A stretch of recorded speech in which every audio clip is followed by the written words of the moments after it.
this sound familiar? You go to career fair, you say the exact same thing over and over again, and you lose your breath because you're just getting tired of saying the same thing so much that it gets ingrained in your head and you feel like you're reading off a script. Today we're going to be addressing exactly that problem, and also how to connect with recruiters and representatives after talking with them at career fair. Hi, my name's Jacob. I have more than a year of internship experience, and this is 2 for 2.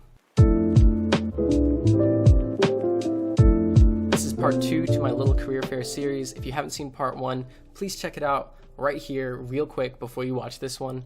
I strongly advise it because there's some points that I talk about here.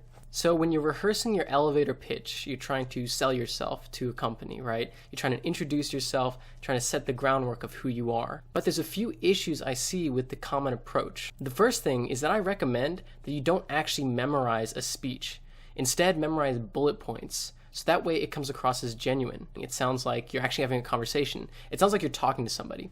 It's the same reason why speakers might deliver the exact same speech or the exact same stand-up routine if they're a comedian, and it might sound a little bit different each time. It's because they remember big picture concept, not necessarily the exact sentence every single time. And that's exactly why you want to memorize bullet points, so you come across as more genuine. So the second point going towards bullet points is that sometimes you want to say things in a different order. You don't always want to go A, B, C, D.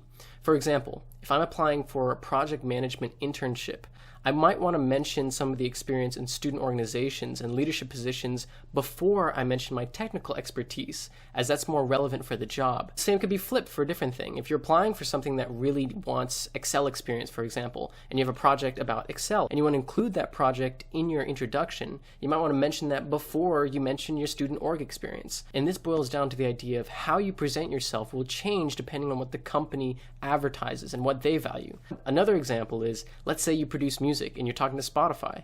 You probably want to mention the fact that you produce music in your beginning intro. But if you're talking to Apple, you might want to mention that at the very end of your meet because it's not as relevant, but it's still a cool X factor. So the next thing is, it allows for some back and forth.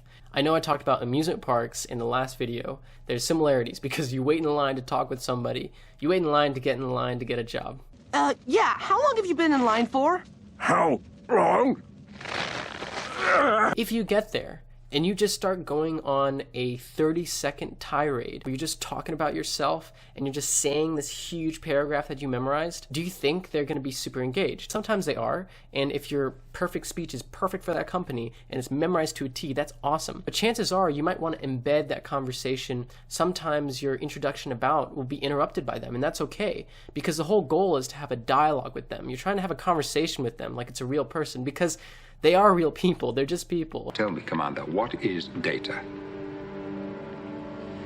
I don't understand. And they're also getting really tired standing at their booth. They're sitting at their chairs at a career fair, just like you. And they're talking about the same stuff, just like you. So they feel really tired too. So if you have a real conversation with them, that's awesome, right? And so trying to embed that conversation in your introductory pitch is really important. Let's say you have 5 points you're trying to cover. Instead of just saying all 5 in a row, sometimes you might want to pace it. Say 3, and then if they interrupt you, you kind of talk about those 3. You talk about one of the points, and you say the 2 eventually. Eventually you'll talk about all your selling points, but again, the order doesn't really matter. It matters more about the way they feel. So kind of match their vibes, and that'll be way better for you. As a whole, I'd say this tip about bullet points over reciting the exact elevator pitch makes you more human and a little bit more likable, easier to make that connection with the representative. My second point, and now this is about, let's say you've already had a successful conversation with a recruiter at career fair and you're done and you're ready to move on to something else, right? How do you get their contact? You can try and hang with us, and we'll pretend you don't exist. How do you make the most of that short-term interaction?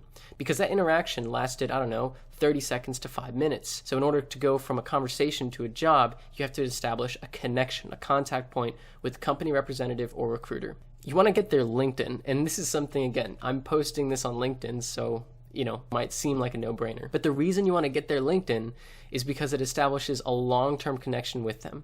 If they see you in the future doing something cool and you want to reapply for that company, you're already in their network and they get to see that. They remember you. That's a long-term thing. You could hit them up for questions later. You can even just say, hey, I'm coming to another one of your events, but now you remember me from this last event I was at 2 weeks ago. And that's going to really help your chances at that second event. Now, yeah, I'm thinking I'm back. If you don't get their LinkedIn and you don't have a LinkedIn, at least get their email, because you need something to follow up with, right? You need something to contact. And, asking for their email and LinkedIn at both at the same time at the end, that's great. Just write it down or do that LinkedIn right there. When you send a LinkedIn request, this is the second point.